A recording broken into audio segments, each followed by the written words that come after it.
এই মুহূর্তে তোমরা নিয়ত করো যে আল্লাহ বাকি জীবনে একটা ওয়াক্ত নামাজ বাদ দিব না, ফজর থেকে নামাজ ধরবো। এই নিয়ত করা মাত্রই সারা জীবন যত নামাজ না পড়ার পাপ আছে আল্লাহ সব মাফ করে দিবে। এই নিয়ত কি করা যায় না? যারা নামাজ পড়ছি এরাই চিল্লেই, আরে পাগলা, আমি তো বুঝতে পারতেছি কারা কারা নামাজ না পড়ে আর শুনতেছে। এক ইফতার মাহফিলে যাই দেখি একজনের রোজা নেই, বুঝলেন, 15-20 প্রকার ইফতার আইটেম করছে। ইফতার কমিটির সভাপতি আমাকে বলতেছে, ভালো করে দোয়া করবেন হুজুর, হাজার হাজার টাকা খরচ করছি, হাজার হাজার টাকা খরচ করছি। এটা সভাপতির কথা। এ বললো না যে আমরা কষ্ট করে রোজা আছি, হুজুর ভালো করে দোয়া করবেন, এ কথা না, হাজার হাজার টাকা খরচ করছে। সাইড থেকে একজন খালি ঘড়ি দেখতেছে আর বলতেছে, হুজুর আজকে দিন লড়তেছে না, আজকের দিন এতই বড় হুজুর। এই কথা 3বার যখন বলছে, আমি ওকে বললাম তুই আমার কাছে আন। যে কাছে আইছে আর কানে কানে ফিস করে বললাম, তুই তো রোজা নাই। হুজুর আমি রোজা নাই, আপনি কেমনে জানলেন? আরে পাগলা, তোর সোপা দেখলেই বোঝা যায়। আল্লাহ তাআলা রোজাদারকে 2টা সুসংবাদ, একটা হলো ইফতারের সময় আর একটা হলো আল্লাহর সঙ্গে দেখার সময়। জোরে কোন সুবহানাল্লাহ। তো ইফতারের সময় তো কোনো রোজাদার বিরক্ত হবে না। তুই বারবার ঘড়ি দেখিস আর কই এত বড় দিন, এত বড় দিন, এ তো রোজাদার বলবে না। কারণ রোজাদারের জন্য ইফতার একটা কঠিন শান্তির সময়। জোরে কোন কথা ঠিক কিনা? তো এখানে মাগরিব এশার নামাজ না পড়ে কারা ওয়াজ শুনতেছেন, কিছু কিছু বোঝা যাচ্ছে অবশ্য। তা আমি আর ওগুলো বুঝবার চাচ্ছি না। নিয়ত করেন, গ্যারান্টি নাই বাড়ি যাওয়ার, গ্যারান্টি নাই। আর আপনি মাগরিব এশা বাদ দেওয়ার শুনতেছেন? এত বড় সাহস কে দিল ভাইজান? হাউজে কাউসারের পানি যদি পান করতে চাই, 1 নম্বরের নাম হলো নামাজ। জোরে কোন 1 নম্বর কি? এই নামাজ আল্লাহ নবীকে কোথায় দিলেন? হজ দিলেন দুনিয়াতে, যাকাত দিলেন দুনিয়াতে, রমজানে রোজা দিলেন দুনিয়াতে, কিন্তু নামাজ আল্লাহ নবীকে দুনিয়াতে দেন নাই, নিয়ে গেছেন আল্লাহর আরশে। সুবহানাল্লাহ।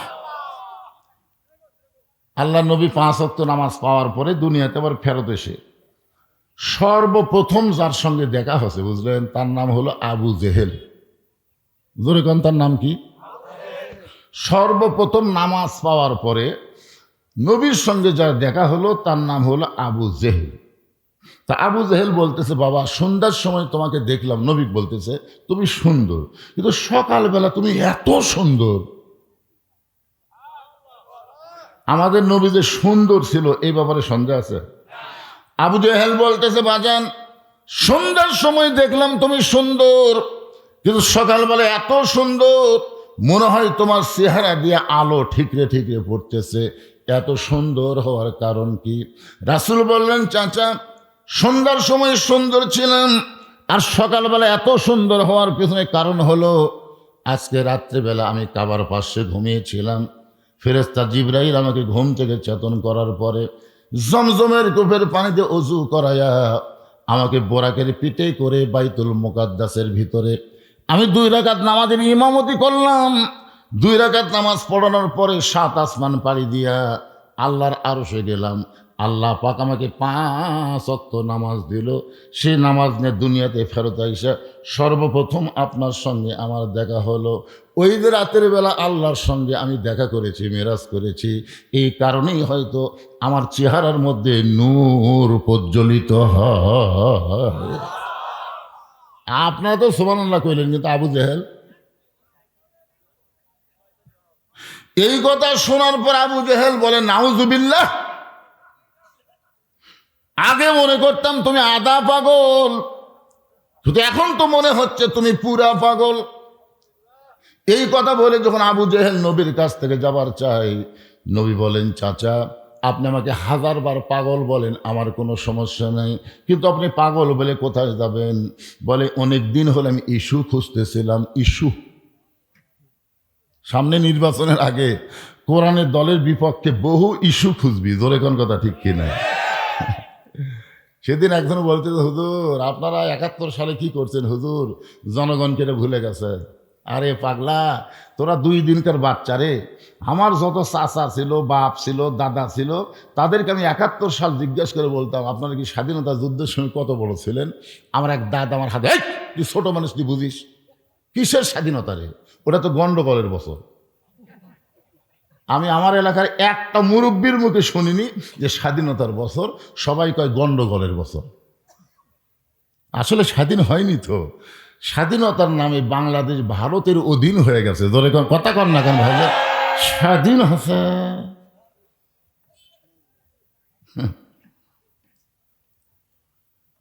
এই জিনিসগুলো আমাদের বোঝা লাগবে, বুঝি না তো। যুবকেরা খালি লাফালাফি করে। 30 লক্ষ মা বোনদের 30 লক্ষ শহীদ হচ্ছে, 30 লক্ষ বলে শহীদ হচ্ছে। আচ্ছা 30 লক্ষ যদি শহীদ হয়, 68,000 গ্রামে কত করে পড়তেছে? প্রতি গ্রামে কত করে পড়তেছে? আমি যেই গ্রামে যেই ইউনিয়নে ওয়াজ করবার যাই, আমি বহু মুরব্বি জিজ্ঞাসা করি যে 71 সালে আপনাকে এলাকা কয়জন মরিছে? কয় আমার তো জানা নাই। সাইড থেকে একজনকে 2-1 মরতে পারে। তাহলে প্রতি ইউনিয়নে, গ্রাম না, প্রতি ইউনিয়ন 2-4 জন 5 জনকে যদি মরে, হিসাব করে দেখা যাবে 50,000ই হবি না, তার 30 লাখ থেকে হলো। এর গাঁজা খড়ি গল্প কইয়া বাংলার মানুষদের ভুলাইছো। আগামীতে কোরআন যখন সংসদে যাবে, এই বাংলাদেশের কোনো গাঁজা খড়ি গল্প চলবে না। ধরে কোন কথা ঠিক কিনা? হ্যাঁ, এই জন্য আল্লাহ বলেছেন, ইয়া আইয়ুহাল্লাযীনা আমানুত্তাকুল্লাহা ওয়া কুনু মা'আস সাদিকিন।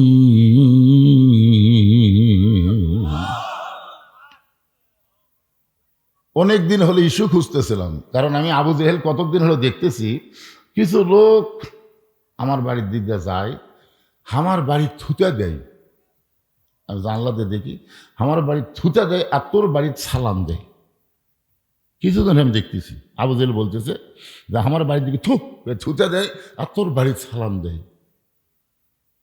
আমাকে অপমান করবে, তোকে সম্মান করবে, তোর মতো মানুষ আমার এলাকার থাকতে। আমি বার করার বহু চেষ্টা করতেছি, কিন্তু ইস্যু পাচ্ছি না। আজকে ইস্যু পাচ্ছি। তোকে পাগল বানায়া আমার এলাকা থেকে তাড়াবার চাই, এই কথা বলে আল্লাহ আবু জেহেল এক দৌড়ে যার বাড়ির দরজায় গেলেন, তার নাম হলো আবু বক্কর। জোরে বলেন নাম কি? আবু বক্করের দরজা দিয়ে বলেন, আবু বক্কর তোমার নবী যে পাগল হয়েছে তুমি কি জানো? যেই মাত্র কইছে তোমার নবী যে পাগল হইতে তুমি কি জানো? সঙ্গে সঙ্গে আবু বক্কর দরজা খুলে বলতেছে, আবু জেহেল যেই কথা একবার বলেছো এই কথার দ্বিতীয়বার বলবা না। যেই কথা একবার বলেছো এই কথা যদি দ্বিতীয়বার বলো, দ্বিতীয়বার বলো। কি বুঝাচ্ছে? একবার বলেছো এই কথা দ্বিতীয়বার বললে এটাতে কি ধরবি? আবু জেহেল 3 ধাপ পিছনে যায় বলতেছে, আবু বক্কর তুমি না নরম মানুষ, তুমি নরম মানুষ, এত গরম হইলে। আবু বক্কর বলতেছে, আল্লাহর নবীর বিরুদ্ধে কথা শোনার পরে কেউ যদি নরম ভূমিকা পালন করে তাহলে বুঝতে হবে সে আর মুসলমান নাই, সে মুনাফিক হয়ে গেছে। আমাদের বাংলাদেশে নবীর বিরুদ্ধে কথা বলে, আল্লাহর নাকি আগামাতা নেই, আল্লাহর বলে আগামাতা নেই, এইরকম কথা আবুল সরকার বলে। আর বাংলাদেশের কিছু সুশীল বুদ্ধিজীবী তার আবার পক্ষ নেই।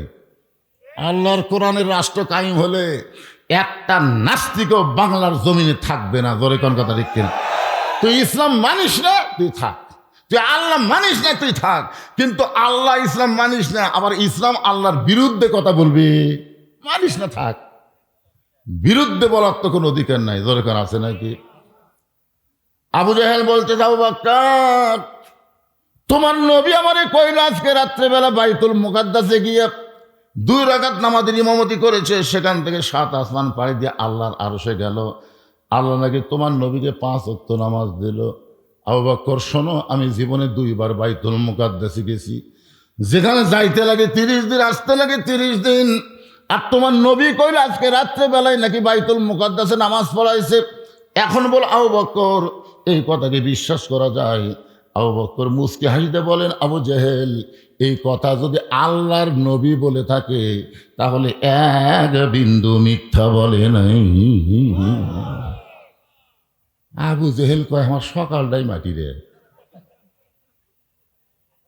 আমার সকালটাই কি হলো?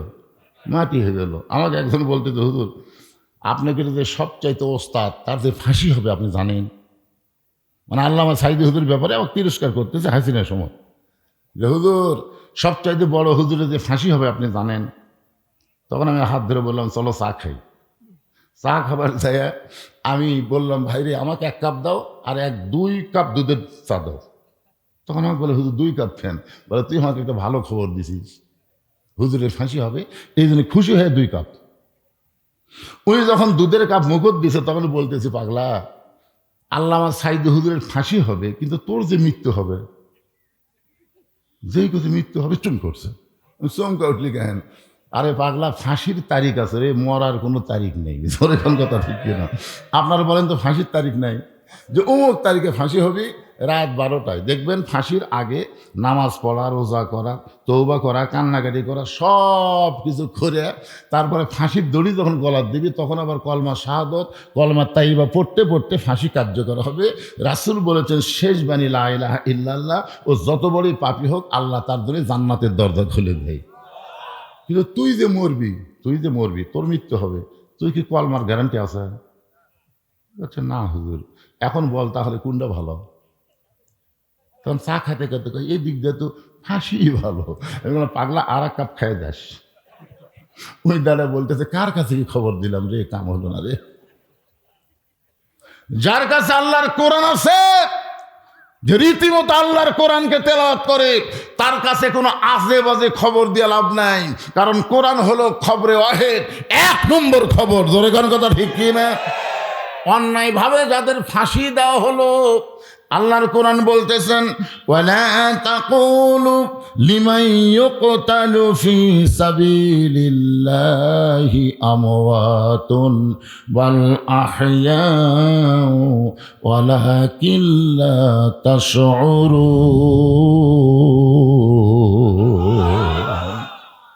আপনার বলেন তো এই খবর আমাদের কাছে আছে না নাই? তার মানে কি বুঝলেন?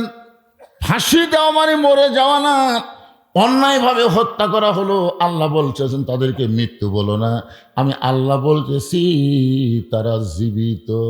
আবু বকর এক দৌড়ে এসে দেখে আল্লাহর নবী কাবা ঘরের সঙ্গে হেলান দিয়ে কাঁদতেছেন, নবীর চোখ দিয়ে দর দর করে পানি পড়তেছে। আবু বকরের হাতে একটা পাগড়ি ছিল, ওই পাগড়ি দিয়ে নবীর চোখের পানি মুছে দিয়ে বলে ইয়া রাসূলুল্লাহ, আজকে আবার জীবনের সবচাইতে বড় খবর, আজকে আপনার জীবনের সবচাইতে বড় খবর, আপনি নাকি আল্লাহর আরশে গেছিলেন, আপনি নাকি আল্লাহর কাছে গিয়ে 5 ওয়াক্ত নামাজ পাইছেন। ওগো আল্লাহর নবী, আপনি বাইতুল মুকাদ্দাসের মধ্যে গিয়ে নামাজ পড়াইছেন, সেখান থেকে 7 আসমান পাড়ি দিয়ে আল্লাহর আরশে গেলেন। নবী গো, এই বছরে আপনার জীবনে সবচাইতে বড় কষ্ট হলো আপনার চাচা আবু তালেব দুনিয়া থেকে বিদায় নিছে, দ্বিতীয় কষ্ট হলো দরদের বিবি খাদিজা দুনিয়া থেকে চলে গেছে, আপনার তৃতীয় কষ্ট হলো তাইফের ময়দানে গিয়ে আপনি রক্তাক্ত হলেন। এত কষ্টের পরে আপনি আল্লাহর আরশে গেলেন, আল্লাহ পাক আপনাকে 5 ওয়াক্ত নামাজ দিল। আপনি কেন কাঁদতেছেন হুজুর? আপনি চোখ দিয়ে পানি বের করবেন না। রাসূল বলে আবু বকর, এই খবর তোমাকে কে দিল? আমি যে আল্লাহর আরশে গেলাম, বাইতুল মুকাদ্দাসে নামাজ পড়ালাম, এই খবর তোমাকে কে দিল? আবু বকর বলে রাসূলুল্লাহ, এই খবর সকালবেলা আবু জেহেল আমাকে দিছে। রাসূল বলে তোমার কি বিশ্বাস হয়? আবু বকর বলে সাদ্দাকতে ইয়া রাসূলুল্লাহ, 1 বিন্দু মিথ্যা নয়। সঙ্গে সঙ্গে নবী আবু বকরকে বুকের মধ্যে চেপে ধরল, আবু বকর রে, আবু জেহেল যখন আমাকে পাগল বলে চলে গেছে তখন থেকে আমার কলিজায় বড় কষ্ট, কিন্তু তুমি যখন সাদ্দাকতা বলেছ আমার আর কোনো কষ্ট নাই। আল্লাহ বলে হাবিব, যে আবু বকর সাদ্দাকতা বলে আপনার অন্তরের কষ্ট দূর করে দিল, আমি আল্লাহ পুরস্কার হিসাবে তাকে সিদ্দিক ডিগ্রি দিয়া দিলাম।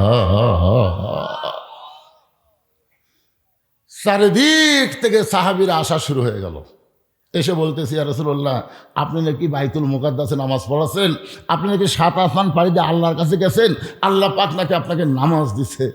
আল্লাহ রাসূল বললেন তাহলে তোমরা সবাই বসো। সমস্ত সাহাবী যখন বসে গেছে, আল্লাহ নবী তখন 5 ওয়াক্ত নামাজ, ফাসাল্লিলি রব্বিকা, হাউজে কাউসার পাওয়া গেলে 1 নম্বর হলো নামাজ। সর্বসাকুল্যে নামাজ কয় ওয়াক্ত? এই আমার দিকে একটু তাকায় শোনেন, কয় ওয়াক্ত? 24 ঘন্টার মধ্যে 5টা সময় আল্লাহর পছন্দ, এই 5 সময়ে আল্লাহ 5 ওয়াক্ত নামাজ আমাদের উপরে ফরজ করছেন। সর্বসাকুল্যে দিন রাতে কয় ঘন্টা? কথা কন না কেন, কয় ঘন্টা? এই 24 ঘন্টার মধ্যে 5টা সময় আল্লাহর পছন্দ। সূর্য উদয় হওয়ার আগে আল্লাহর 2 রাকাত ফরজ নামাজ, সে নামাজকে বলা হয় ফজরের নামাজ। আসলে আল্লাহ সর্বসাকল্যে 17 রাকাত নামাজ নবীকে দিচ্ছেন। কয় রাকাত? 17 রাকাত। এটা কিন্তু আল্লাহর দেওয়া নামাজ, খুব খেয়াল করবেন। এর মধ্যে কিন্তু জুম্মা নাই। এই যুবকের, এই 5 ওয়াক্ত বাদ দেখালে জুম্মা মারো, এই জুম্মা কিন্তু এই 17-এর মধ্যে নাই। জুম্মা হচ্ছে দুনিয়ার নামাজ, আর 17 হচ্ছে আরশের নামাজ। জোরে কেন সুবহানাল্লাহ। আজকে যেই নামাজগুলার ওয়াজ করা হবে, এই নামাজগুলো হচ্ছে আরশের নামাজ। জোরে কোন, কোন জায়গার নামাজ? এই জুম্মা পাটি মসজিদ দোতলা করতেছে, কেউ দোতলা খান বলে হুজুর এত মুসল্লি হয়, জায়গা হয় না। এত মুসল্লি হয় হুজুর, একতলা টাঁটে না, দোতলা করতেছি। তো দোতলায় যখন করতেছে ফজরের খবর কি? তখন বলতেছে ফজরের খবর 5 জনের উপর হয় না। জোহরের খবর কি? কয় কাজ কামের দিন আসে না। আসরের খবর কি? কয় বাজারত গেছে। মাগরিবের খবর কি? কয় বাজার করে এসে হিসাব করতেছে। এশার খবর কি? কয় হুজুর শরীর ভালো থাকলে ওই মানে কি ফজর যায় সব। তোমাকে মসজিদের মধ্যে কয় কাতার? হচ্ছে কমপক্ষে 6 কাতার। তো 6 কাতারের 1 কাতারই হয় না, তাহলে দোতলা করবো কেন? তখন একজন সেক্রেটারি বলতে যে হুজুর ওই যে জুম্মার দিনে সবার শেষে এসে আগে যায়, ওই শালাকের জন্য দোতলা। এরা কিন্তু মুসল্লি না, এরা কি? আল্লাহ কোরআনে বলেন ফাওয়াইলুল লিল মুসাল্লিন আল্লাযীনা হুম আন সালাতিহিম সাহুন আল্লাযীনা হুম ইরাউন ওয়া ইয়ামনাউনাল মাউন। যারা জুমার নামাজ পড়ো বাজার, মন খারাপ করো না, আগে 5 ওয়াক্ত ওয়াজ শোনো। জুমার নামাজের কথা অবশ্যই আমি বলবো, কারণ সেই নামাজ সম্পর্কে আল্লাহ বলেছেন ইযা নুদিয়া লিস-সালাতি মিন ইয়াউমিল জুমআ ফাসআউ ইলা যিকরিল্লাহ। এখানে জুমার নামাজের কথা আছে না আজানের কথা? খুব খেয়াল করে শোনেননি। ইযা নুদিয়া লিস-সালাতি মিন ইয়াউমিল জুমআ ফাসআউ ইলা যিকরিল্লাহ। জুমার নামাজের আজান যখন দিবে, আজান শোনার সঙ্গে সঙ্গেই তোমাদেরকে একটু দৌড়ানোর মতন জোরে হেঁটে মসজিদে যাওয়া লাগবে। হুকুম কার? তাহলে আপনাদের সবার শেষে আসলেন, কি খবর? নিয়ত করছে আল্লাহ আল্লাহ, আর বইয়ের বেড়া তো বাচ্চা হয়েছে, যদি পুত্র সন্তান হয় পীর সাহেবকে একসঙ্গে ভাত খিলাবো। আল্লাহ একটা কন্যা সন্তান দিচ্ছে। পরের বছর আবার যখন বইয়ের পেটে বাচ্চা আইছে, নিয়ত করছে আল্লাহ এবার যদি একটা পুত্র সন্তান হয় ইমামকে একসঙ্গে ভাত খিলাবো। সেইবারও আল্লাহ একটা কন্যা দিছে, আবার চান্স দিছে আমার মতন। আমি কিন্তু 2 মেয়ে বিয়ে দেওয়ার পরে লাস্টে আর একটা চান্স দিছি। আমার ছোট মেয়ে কেবল ক্লাস 6-এ পড়ে, আর বড়গুলার বিয়ে হয়ে গেছে, বুঝলেন? তো পরের বার আবার যখন বইয়ের পেটে বাচ্চা আইছে, রাগ করে বলতেছে আল্লাহ এবার যদি একটা পুত্র সন্তান দাও তাহলে শয়তানকে একসঙ্গে ভাত খিলাবো। মানে জানে যে দিবি না, এই মনে করে নিয়ত করছে, কিন্তু আল্লাহ একটা পুত্র দিছে। এখন বাপের সাথে মায়ের কিন্তু চিন্তা বেশি, মায়ের চিন্তা বেশি। বাচ্চা কোলক নিয়ে বলতেছে দিয়ে আল্লাহ বোঝে মন কাইলা নিতে কতক্ষণ। তুমি মান্নত করছো, মান্নত পুরা করো। স্বামী পাওয়া যায়, পীর পাওয়া যায়, ইমাম পাওয়া যায়, শয়তান কোথায় ভাই? কোথায় পাবাতে নিয়ত করলে কেন? কোথায় পাবাতে নিয়ত করলে কেন? যতক্ষণ শয়তান দাওয়াত না দিবে তোমার বাড়ির ভাত নেই। প্রধানমন্ত্রী খেপে গেলে প্রেসিডেন্টের যাওয়া হয়। ওই মন খারাপ করে রাস্তা ঘুরতেছে, একজন বলে ভাই মন খারাপ কেন? তো বেটা হয়েছে। তো বেটা হলে তো খুশি হওয়ার কথা। বলে নিয়ত করছি শয়তানকে একসঙ্গে ভাত খেলাবো। শয়তান কোথায় ভাই? লোকটা বলতে শয়তান যদি পাওয়ার চাও তাহলে 8 রশিদ যাও। কারণ আমার বাবা মাঝে মধ্যে চোখ বন্ধ করে, মাঝে মধ্যে চোখ বন্ধ করতে হয়। এরা তো দুনিয়ার সুদ ঘুষ এগুলা কিছুই দেখে না, বুঝলেন? দুনিয়াতে কি হচ্ছে এগুলা দেখে না, খালি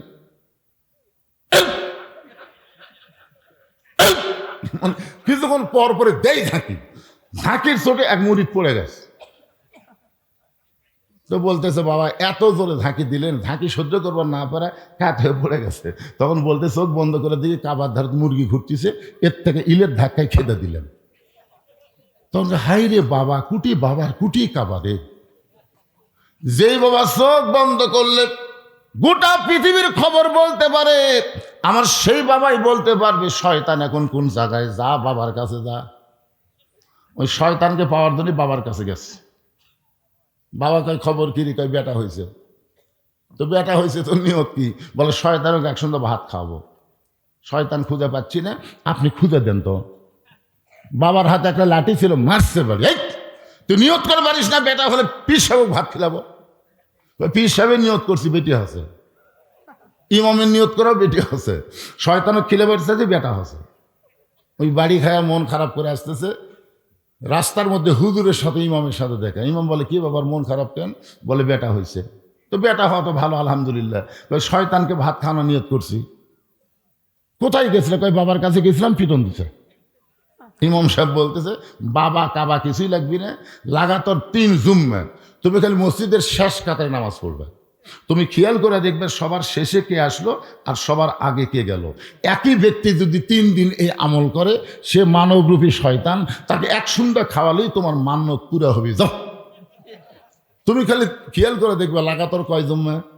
3 জুম্মা। সবার শেষে কে আসলো, সবার আগে কে গেল। একই ব্যক্তি যদি এই আমল 3 জুম্মা করে, তাহলে এই মানুষরূপী শয়তান, ওকে এক সন্ধ্যা খাওয়ালেই তোমার মান্যত পুরা হবে। আপনারা বলেন তো মানুষের মধ্যে শয়তান আছে না নাই? সূরা নাস পড়েন, সবাই বলেন কুল আউযু বিরাব্বিন নাস মালিকিন নাস ইলাহিন নাস মিন শাররিল ওয়াসওয়াসিল খান্নাস আল্লাযীনা ইউওয়াসবিসু ফি সুদুরিন নাস মিনাল জিন্নাতি ওয়ান নাস। এখন 5 ওয়াক্ত নামাজের কথা হবে, জুমার নামাজের কথা আসতেছি। কি মন খারাপ করতেছেন? 5 ওয়াক্ত সূর্য উদয়ের আগে যেই নামাজটা আমরা পড়ি 2 রাকাত জামাতের সঙ্গে, সেই নামাজ হলো ফজরের নামাজ। আল্লাহ রাসূল বলেছেন ফজর এবং এশা কেউ যদি বাড়িতে নামাজ পড়ে তাহলে সে মুনাফিকি অর্জন করবে। এই 2 ওয়াক্ত নামাজ বাড়িতে পড়া চলবে না, এটা জামাতের সঙ্গে আদায় করা লাগবে। সূর্য যখন পশ্চিম দিকে হেলে যাবে এমন সময় 4 রাকাত নামাজ জামাতের সঙ্গে আদায় করা লাগবে। এই নামাজ হলো যোহরের 4 রাকাত ফরজ নামাজ। সূর্যের পাওয়ার যখন কমে যাবে এমন সময় 4 রাকাত নামাজ জামাতের সঙ্গে আদায় করা লাগবে। এই 4 রাকাত নামাজ হলো আসরের নামাজ। সূর্য অস্ত যাওয়ার সঙ্গে সঙ্গে আজান দিয়ে যেই নামাজ অল্প সময়ের মধ্যে আদায় করা লাগবে 3 রাকাত ফরজ নামাজ। এই নামাজের নাম হলো মাগরিবের নামাজ। জোরে কোন নামাজ? রাতটা যখন একটু গাঢ় হয়ে যাবে এমন সময় জামাতের সঙ্গে 4 রাকাত নামাজ আদায় করা লাগবে। এই নামাজটা হলো এশারের নামাজ। এমন সময় হযরত ওমর দাঁড়াইছে। রাসূল বলে ওমর তুমি মনে হয় কিছু বলবা। ওমর বলতে যে হুজুর আপনার 5 ওয়াক্ত নামাজের খবর শুনলেন, কিন্তু আমার কাছে একটু কেমন যেন লাগতেছে। রাসূল বলে কি এমন লাগতেছে? বলে ফজরের ফরজ 2 রাকাত জোড় আছে, জোহর 4 রাকাত জোড়, আসর 4 রাকাত জোড়, এশা 4 রাকাত জোড়, কিন্তু মাগরিব এই 3 রাকাত বেজোড় কেন? আর 5 ওয়াক্ত নামাজের ফজরে আজান দেওয়ার 8 ঘন্টা পর ফজরের নামাজ হয়, জোহরে আজান দেওয়ার 15 মিনিট পরে জোহরের নামাজ হয়, আসরে আজান দেওয়ার 15 মিনিট পরে আসর হয়, এশার আজান দেওয়ার 15 মিনিট পরে এশা হয়। কিন্তু মাগরিবের আজান দিলে 15 মিনিট পরে মুসল্লি এসে দেখে মসজিদ ফাঁকা, কেউ নেই। তো মাগরিবের আজানের সাথে সাথে কেন মাগরিব পড়া লাগবে আর 3 রাকাত কেন হলো?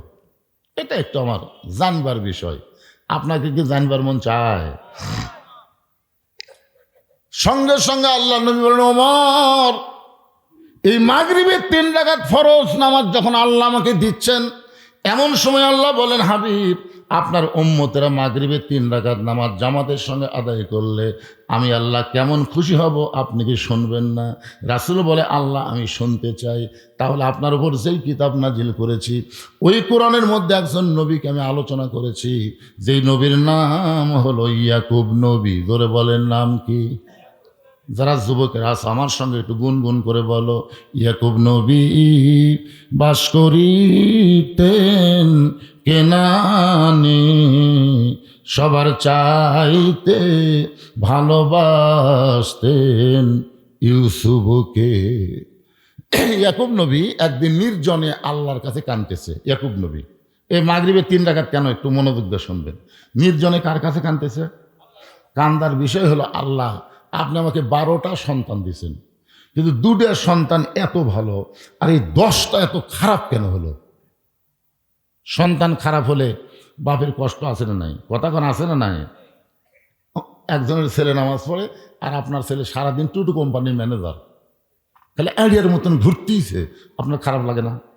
জোরে কেন খারাপ লাগে না?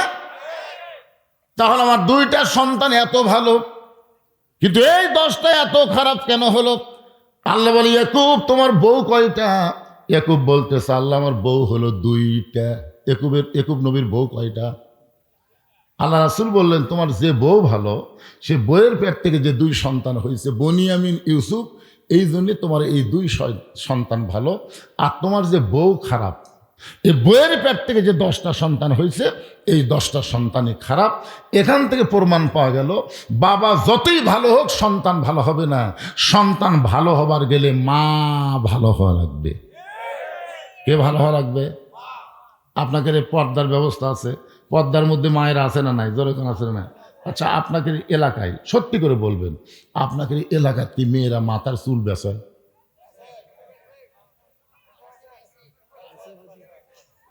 একেবারে জানিয়া করছেন না বুঝে? আচ্ছা, এরকম কোন স্বামী এখানে আছেন যে হুজুর আমার বউ চুল বেচে? এরকম একটা স্বামী আছেন? আজকে একটা ওয়াজ হবে, বুঝলেন? না না না, যার বউ বেচে সে স্বামী খাওয়া লাগবে।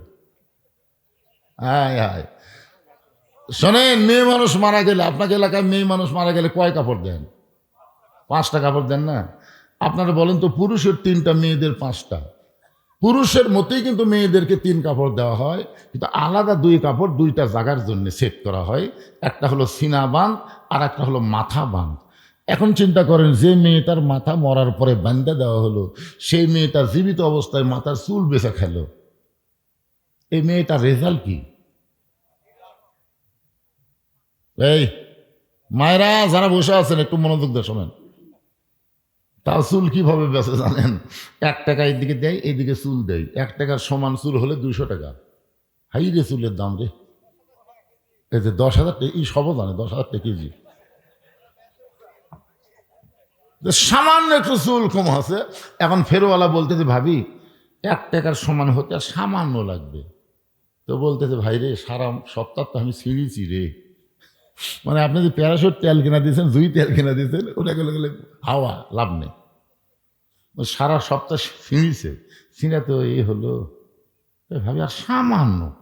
তখন ঘরের মধ্যে যায়, একটু ধৈর্য ধরো ভাই, আসতেছি। ঘরের মধ্যে মুড়া চিরুনি দিয়ে, বুঝলেন, কেন চুলের মই দেয়। হায়, চুল ছিঁড়ে আনে, বলতেছে, ভাই এখন দেখেন তো হইতে না। তখন চুল এই ফেরওয়ালাকে লাড়ায় ছাড়ে পল্লার উপর দিয়ে বলতেছে, ভাবি একটু কম আছে, অসুবিধা নেই, আগামী সপ্তাহ ধরে দিবেন। এখন আপনার বলেন, আপনার বইয়ের চুল যদি একটা ফেরওয়ালা লাড়ায় ছাড়া কিনে, আপনার সে বইয়ের খবর কি? একটু মনোযোগ দিয়ে শুনবেন। বাবায় আনন্দে মাতিয়া সাগরে ভাসাইয়া, সেই যে চইলা যায় খবর লয় না। মাজন ধরিয়া উদরে কতই যতন করে, 10 মাস পরে পায় প্রসবের বেদনা। এমন দরদি ভবে কেউ হবে না আমার মা গো।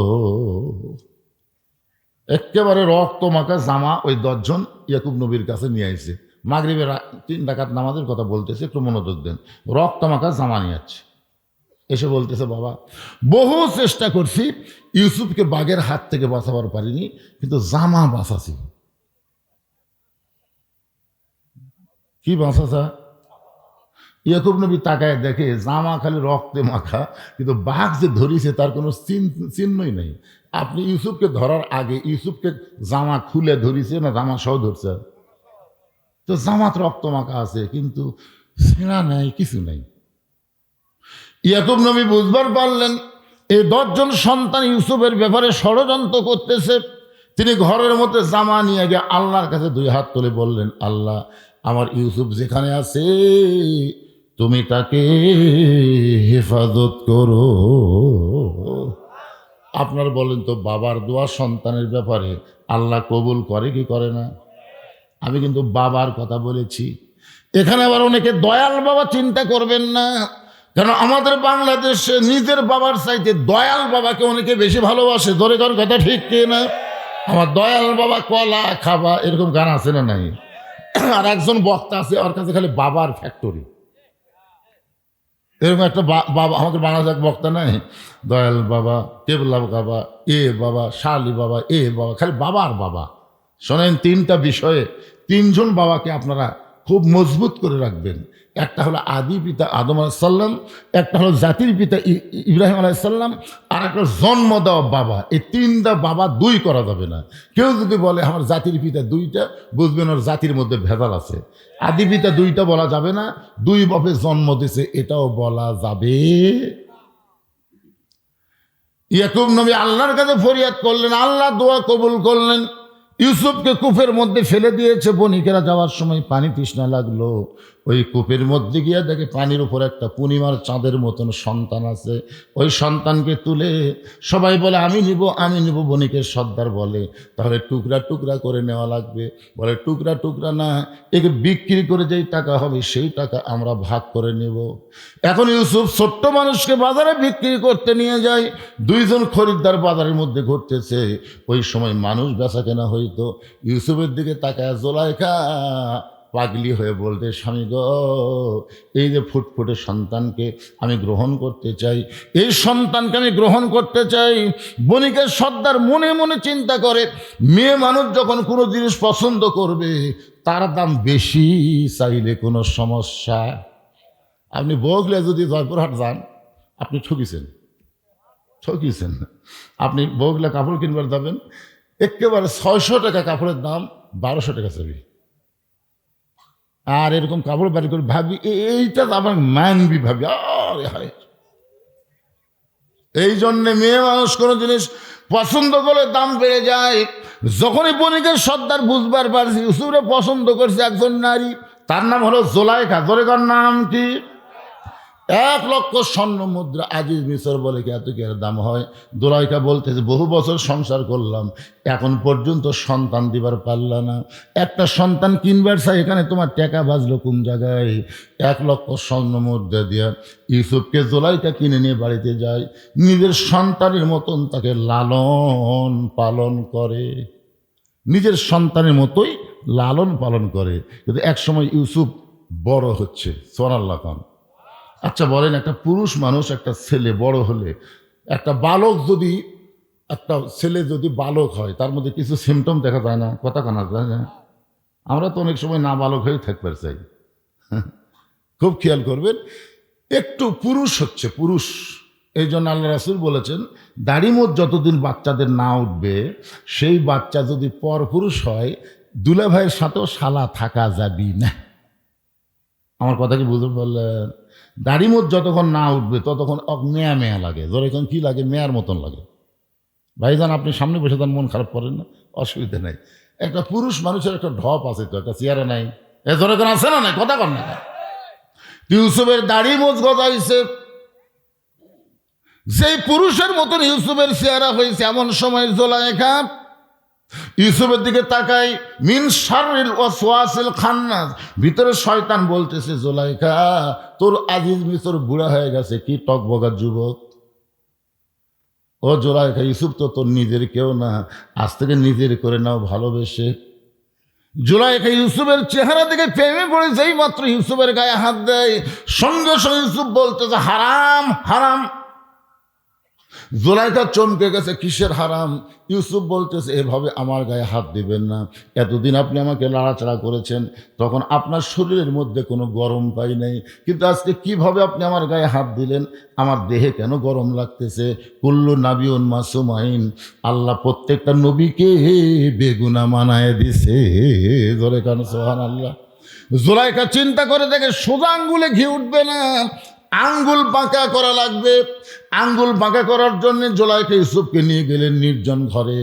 10টা দরজায় তালা দিয়া একেবারে নির্জন ঘরে নিয়ে গিয়ে বলে, ইউসুফ রে, এখন তুমি কি করবা?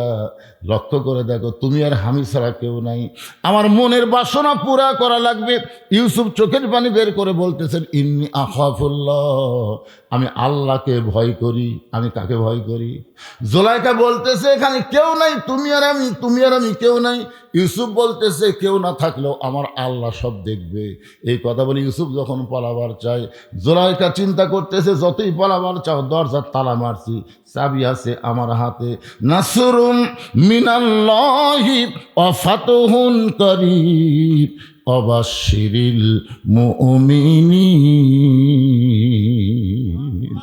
প্রত্যেকটা দরজার তালা খুলে গেল, সমস্ত দরজার তালা খুলে ইউসুফ যখন শেষ দরজার তালায়, এমন সময় জুলাইখা রাগিনী ভাগিনী হয়ে ইউসুফের জামার পিছন দিকে এভাবে খামচে ধরছে। তালা দিয়ে আটকান গেল না, তারপরে চলে যাবে, যাবার দিব না। জামা যখন খামচে ধরছে, যার কোলে যায় আল্লাহর ভয়, তার কি কোনো জামার মহব্বত হয়? ইউসুফ যখন পালায় গেছে, এমন সময় জুলাইখা মাথার চুলগুলো এলোমেলো করে বিচারকের কার্যালয়ে রাজদরবারে এলোমেলো চুল করে বলতেছে, ও বিচারক মণ্ডলী, যাকে সন্তানের মতন লালন পালন করলাম, সে ইউসুফ আমার ইজ্জত নষ্ট করবার চাই। আমাকে এমনভাবে ধরেছিল, আমি যদি আজকে নিজকে রক্ষা না করতাম, তাহলে আমার ইজ্জত বাঁচাবার পারতাম না। সঙ্গে সঙ্গে সমস্ত বিচারক বলে, জুলাইখা, এমন করে আপনি কাঁদবেন না, অবশ্যই ইউসুফের বিচার হবে। আপনারা বলেন তো, জুলাইখা অভিযোগ করেছে, কিন্তু বিচারকরা বলতেছে অবশ্যই বিচার হবে। এখানে তদন্তের দরকার আছে না নাই? তদন্ত ছাড়াই বিচার। আমি সংক্ষেপে বলতেছি, মাগরিবের 3 রাকাত নামাজ আমরা কেমনে পাইলাম ভাইজান? এই নামাজ পড়লে আমাদের লাভটা কি? এই নামাজটা এরকম ব্যতিক্রম হলো কেন? ফজর 2 রাকাত হলো জোর, জোহর 4 রাকাত জোর, আসর 4 রাকাত জোর, এশা 4 রাকাত জোর, কিন্তু মাগরিবের অল্প সময়ের মধ্যে গল্প করা লাগবে। এই 3 রাকাত বেজোর, এটা কেন পড়লে লাভটাকে, এটা বোঝানোর জন্য বলতেছি। এখন পরের দিন বিচার হচ্ছে, সংক্ষিপ্ত ভাই বলতেছি, বিচার হাজার হাজার মানুষ আসছে বিচার দেখার জন্যে। জুলাইখা তাকে ছোট্ট থেকে লালন পালন করছে, সেই ইউসুফ নাকি হায় রে, নিজের মায়ের মতন জুলাইখার ইজ্জত নষ্ট করবার চাচ্ছে। এই নিমক হারামের ঢপটা কেমন? সবাই দেখতেছে, তাকে ইউসুফ দাঁড়িয়ে আছে। ইউসুফের চেহারার দিকে তাকায় দেখে, এই মানুষটা এত সুন্দর মানুষ, কোনোদিন মানুষ নির্যাতন করতে পারে না, কোনোদিন বাড়িঘর পোড়াই দিবার পারবে না, কোনোদিন ইজ্জত নষ্ট করবে না, অপরের সম্পদ নেবে না। আল্লামা সাইদি হুজুরকে 50 বছর মানুষ বাংলাদেশের প্রত্যেকটা তাফসির জগতে দেখেছে। আপনার বলেন তো, তার চেহারার মধ্যে যুদ্ধ অপরাধের কোনো চিহ্ন আছে? মানুষ খুন করছে, বাড়িঘর লুটতারাজ করছে, হাসিনা যেগুলো কেস দিছে, হায় হায়। আল্লাহ কোরআন দিয়ে তদন্ত করলেন, ইন্নামা ইয়াখশাল্লাহ মিন ইবাদিহিল উলামা। বান্দা সময়ের মধ্যে আলেম বান্দারাই সবচাইতে আল্লাহকে বেশি ভয় করে, এ কথা বললেন আল্লাহ। আর হাসিনা বলতেছে আলেমরা নাকি নির্যাতন করে। আপনার বলেন তো, ওনার চেহারার মধ্যে, সুরতের মধ্যে, কথাবার্তার মধ্যে উনি যে যুদ্ধপরাধী, নারী নির্যাতন করছে, এগুলো কি বোঝা যায়? সবাই ইউসুফকে দেখতে আশ্চর্য হয়ে যায়।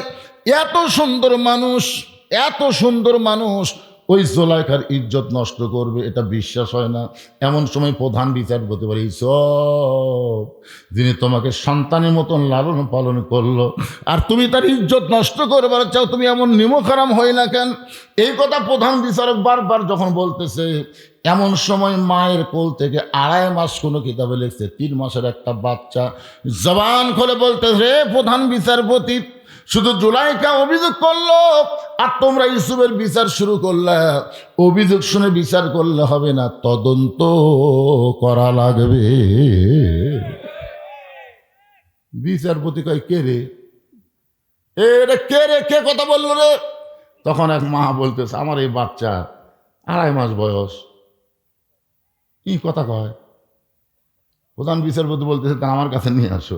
প্রধান বিচারপতির কাছে যখন নিয়ে যাওয়া হয়েছে, ওই বাচ্চাটার জবান আল্লাহ খুলে দিছে। বাচ্চা বলতেছে, রে বিচারপতি, শুধু অভিযোগ করেছো, অভিযোগ শুনে বিচার করো, তদন্ত করে দেখো তদন্ত করে দেখো, যদি ইউসুফ জোলাইখাকে ধরবার চায়, ইউসুফ যদি জোলাইখার ইজ্জত নষ্ট করবার চায়, তাহলে জোলাইখার ইজ্জত বাঁচানোর জন্য ইউসুফের জামার সামনে ছিঁড়ে ফানাফাট করে দিবে। কারণ ইউসুফ ধরবার গেছে, ধরে কখন কী করবার গেছে, আর জোলাইখা বাঁচবার চায়, তাহলে জামার সামনে ছিঁড়ে ফানাফাট হয়ে যাবে। আর যদি জোলাইখা ইউসুফকে ধরবার চায়, ইউসুফ যদি তার ইজ্জত রক্ষা করতে চায়, তাহলে জামার পিছন দিকে ছিঁড়া হবে। এখন তদন্ত করে দেখো তো ইউসুফের গায়ের জামার খবর কি। সমস্ত বিচারক তদন্ত করে দেখে জামার সামনে তো ছেঁড়া দূরের কথা, কোনো ময়লাও পর্যন্ত নাই। আর পিছন দিকে তাকায় দেখে জামার অনেক জায়গায় ছেঁড়া। সমস্ত বিচারক চোখ বন্ধ করে মনে মনে কয়, ইউসুফ তুমি নির্দোষী, কিন্তু আমরা জবান বন্ধ করেছি, আমরা জবান বন্ধ করেছি। ইউসুফ তুমি নির্দোষী, কিন্তু একজনের ভয়ে আমরা জবান বন্ধ করছি। প্রত্যেকটা বিচারকই কিন্তু জানতো আল্লামা সাইদি হুজুর নির্দোষী, ধরে কোন কথা ঠিক না, কিন্তু আমরা জবান বন্ধ করেছি। মানে এমন একটা ভয় দেখাইছে, এমন একটা লোভ দেখাইছে, যে লোভের কারণে চিন্তা করে দেখেন, ইউসুফ তুমি নির্দোষী, কিন্তু আমরা জবান খুলবার পারতেছি না, আমরা বড় বিপদে আছি। কিছুক্ষণ পরে আজিজ মিশর জোলাইখার স্বামী বলতেছে, এই বিচার কই তদন্তের রিপোর্ট কি, তদন্তের রিপোর্ট কি? প্রধান বিচারপতি বলতেছে ইউসুফ দোষী। কারণ আজিজ মিশর প্রধানমন্ত্রী, আর তারই বউ হলো জোলাইখা, কোনটা বাঁচায়? যার কারণে বলে ইউসুফ দোষী। সঙ্গে সে ইউসুফ একটা গান গাইতেছে, বিনা দোষে দোষী কইয়া বিনা জনা। 23 সালে আগস্টের 14 তারিখে আল্লামা সাইদি হুজুরকে হত্যা করেছে। 24 সালের 5 আগস্টে ওই কালকি জোলাইখা বাংলাদেশ থেকে পলান লাগছে। ধরে কোন কথা ঠিক কিনা? আল্লাহর বিচার আছে না নাই? আমার আগে আমার দ্বিতীয় বক্তা ভাই ওয়াজ করতেছিল, তো ইজ্জু মান তাশা ওয়া তুযিল্লু মান তাশা বিয়াদিকাল খায়র ইন্নাকা আলা কুল্লি শাইইন কাদির। আল্লাহ এক সময় ইউসুফকে মিশরের খাদ্যমন্ত্রী, শেষ পর্যন্ত প্রেসিডেন্ট বানায় দিয়েছে। সুবহানাল্লাহ কোন। মিশরে যখন খাদ্যমন্ত্রী ইউসুফ নবী, তখন ওই 10 জন, কোন 10 জন? ওই 10টা হাত পা বান্ধে কুয়ার মধ্যে ফেলে দিছে, ওরা যাচ্ছে। ইউসুফ নবীর সামনে দাঁড়ায় বলতেছে, আমরা হলাম কিনান দেশের অধিবাসী, আমাদের বাবা হলো ইয়াকুব নবী, আমরা আপনার কাছে একটু খাদ্য সাহায্য চাই। ইউসুফ চোখ বন্ধ করে দেখে এরাই তো। এতই কান্না কান্দিছি রে আমি, এতই কান্না করছি যে ভাইজান হাত পা বান্ধা কুয়ার মধ্যে ফেলা দিস না ভাই, যদি আমাকে পছন্দ না করিস আমি চলে যাবো যেখানে খুঁজি সেখানে, কিন্তু আমাকে এইভাবে ফেলা দিস না ভাই। এতই কান্না কান্দিছি, কিন্তু এই 10 জন আমার চোখের পানি দেখেনি, ওরা হাত পা বান্ধা কুয়ার মধ্যে ফেলা দিছে। মন বলতেছে লাগা লাগা, তোর এখন হাতত ক্ষমতা আছে, এই 10টাকে লাগা। আর ইমান বলতেছে মাফ করে দে, মাফ করে দে। কেন ওরা যদি কুয়ার মধ্যে না ফেলাতো, তাহলে আজকে তোকে এই জায়গা কে নিয়ে আইছে? চিন্তা করে দেখেন, একটা সূত্র লাগবে তো। আপনার বুঝতেছেন না ভাইজান? একটু মনোযোগ দিয়ে শোনেন, তাহলে বুঝতে পারবেন। এখন বিয়ার রাতি, বইয়ের ওপর স্বামীর সন্দেহ আছে, বিয়ার বাসর রাতি। তো এখন স্বামী ঘর থেকে বার হয়েছে, তো বাপ মাও কয় কে রে নতুন বউ ঘর থেকে বার হলি কেন? তখন ছেলে বলতেছে, আব্বা আমার বউ সন্দেহ হয়। কি সন্দেহ? বিয়ার আগে প্রেম করছে। তোর বাপ কয় তুই কি দেখছু? দেখিনি। তো সন্দেহ করিস কে? এরা যুদ্ধপরাধী, এরা মানুষ খুন করছে। কখন করছে? স্বাধীনতার আগে। বাপ মা এই পাগল, বউলিয়া করে খা, আর যেন প্রেম না করে তুই খেয়াল করবো। তখন বাপের ঝাঁকিতে ওই বউলিয়া করে খাচ্ছে, খাতে খাতে বাচ্চা কাচ্চা হয়ে গেছে, নাতি নুৎকুরও হয়ে গেছে, বুঝছেন? 42 বছর পর, যখন কয় বছর পর, 42 বছর পর ওই পুরানো ব্যারাম আবার মাথা চাড়া দিছে। ওই পুরানো ব্যারাম স্বাধীনতার সময় কিন্তু শেখ মুজিবুর রহমান সব মাফ করে দিছে, যখন কথা কন না কেন, কিন্তু এই হাসিনা এসে 42 বছর পর আবার এই পুরানো ব্যারাম মাথা চাড়া দিচ্ছে। তো এখন স্বামী বউ বলতেছে তোমাকে তালাক দেবো, বউ বলতেছে আমার দোষ কি? বলে দোষ হলো বিয়ার আগে প্রেম করছি। এই বিয়ার আগে প্রেম করছি, বাসর ঘরে তালাক দেবেন এতদিন পর কেন? আজকে বাংলাদেশে যারা বিশৃঙ্খলা করতে চায় তারাই বলে এরা যুদ্ধপরাধী, এরা রাজাকার। আসলে কথা কিন্তু সত্য না। বাংলাদেশকে ভারতের তলাবিহীন ঝুড়ি বানায় ভারতের করজ রাজ্য বানাবার চাই। জোরে কোন কথা ঠিক কিনা ভাইজান?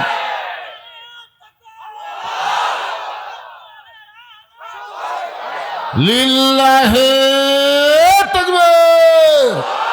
একটু মনোযোগ দিয়ে শুনবেন। মাগরিবের 3 রাকাত নামাজ আর জুমার নামাজ লাগাতার 3 জুম্মা। ধরে কোন কয় জুম্মা?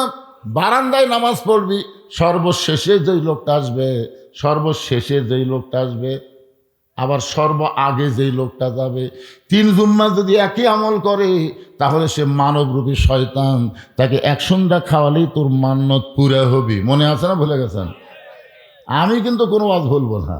ফাসাল্লি রব্বিকা ওয়ানহার, 1 নম্বর নামাজ, 2 নম্বর কুরবানি, এই 2টা বিষয়ে আমার আলোচনা চলবে। এটার রজব মাস, এই মাসেই মেরাজ। জোরে কোন ঠিক কিনা ভাইজান?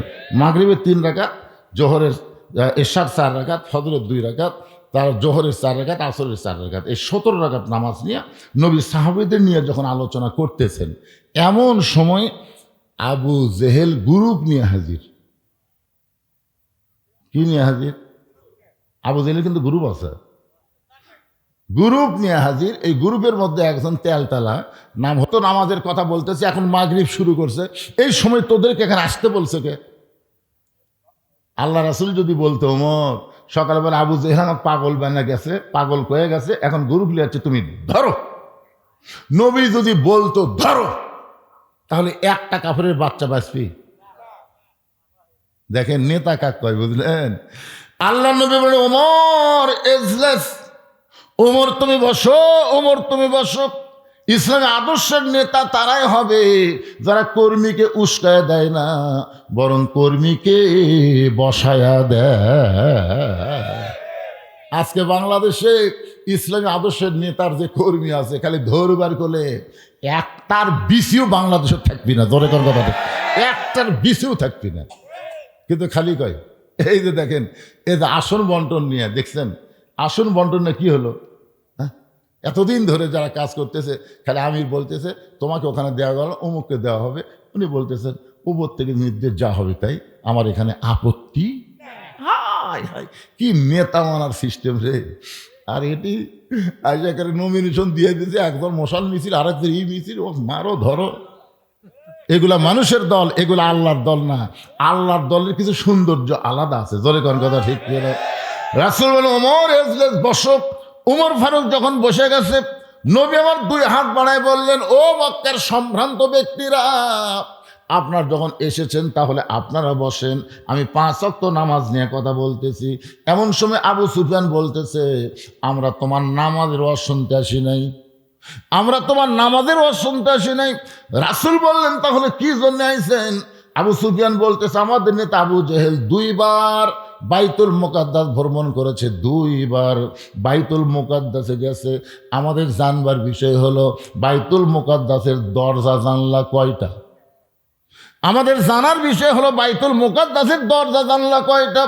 নবীর চোখ দিয়ে দর দর করে পানি পড়তেছে। আবু বকর বলে, রাসূলুল্লাহ, সকালবেলা আবু জেহেল আপনাকে পাগল বলে চলে গেছে, এখন গ্রুপ নিয়ে এসে চূড়ান্ত অপমান করার জন্যে, আপনি কি দরজা জানলার হিসাব জানেন? রাসূল কান্দে বলে, আবু বকর, আমি শুধু আল্লাহর হুকুমে বাইতুল মুকাদ্দাসের মধ্যে 2 রাকাত নামাজ পড়াইছি, আমি তো দরজা জানলা গুনবার যাইনি। আপনারা জয়পুরহাটের কেন্দ্রীয় মসজিদে নামাজ পড়েন না? পড়েন না? তো যদি আপনি সামনে কাতার নামাজ পড়েন, কোনো মুসল্লি যদি বলো ভাই নামাজ পড়ছে, তাহলে সামনে কাতার পড়ছি, কারণ বিশ্বাস হয় না, বিশ্বাস হয় না। আরে ভাই পড়ছি ভাই রে, বিশ্বাস হয় না রে। এ তোর বিশ্বাস কেমনে হবি? যদি বলেন মসজিদে কয়টা ফ্যান আছে, তাহলে বিশ্বাস হবে। আপনারা কোনোদিন কি ফ্যান গোনার জন্য ঢুকছেন? তাহলে এইরকম প্রশ্ন করা মানে কি? যেই বলেছে মসজিদে দরজা জানলা কয়টা, নবীর চোখ দিয়ে দর দর করে পানি পড়তেছে। আল্লাহর আবু বকর বলতেছে, রাসূলুল্লাহ যদি কবর না পারেন আপনাকে চূড়ান্ত অপমান করবে। এমন সময় ফেরেশতা জিবরাইল আল্লাহর কোরআন এসে বলতেছেন, তুইজ্জু মান তাশা ওয়া তুযিল্লু মান তাশা বিয়াদিকাল খায়র ইন্নাকা আলা কুল্লি শাইইন কদির ওয়া রাফা'না লাকা যিকরাক। ওগো নবী, এমন করে আপনি চিন্তা করবেন না, আমি গোটা বাইতুল মুকাদ্দাস আপনার সামনে হাজির করে দিব। বাইতুল মুকাদ্দাস আমার হাতের উপর ঘোরাতে থাকবো, আপনি দেখে দেখে দরজা জানলা গুনে গুনে বলবেন। ফেরেশতা জিবরাইল বাইতুল মুকাদ্দাস নবীর সামনে হাজির করলে নবী সেইটা দেখে দেখে দরজা জানলা যখন বলে দেয়, এমন সময় আবু জেহেল বলতে চলো যাই। আবু সুফিয়ান বলেন তার চূড়ান্ত অপমান করার জন্য আইসি, চলো যাই কেন বলতেছেন? আবু জেহেল বলতেছে খামাখা গন্ডগোল করে লাভ কি, চলো যাই।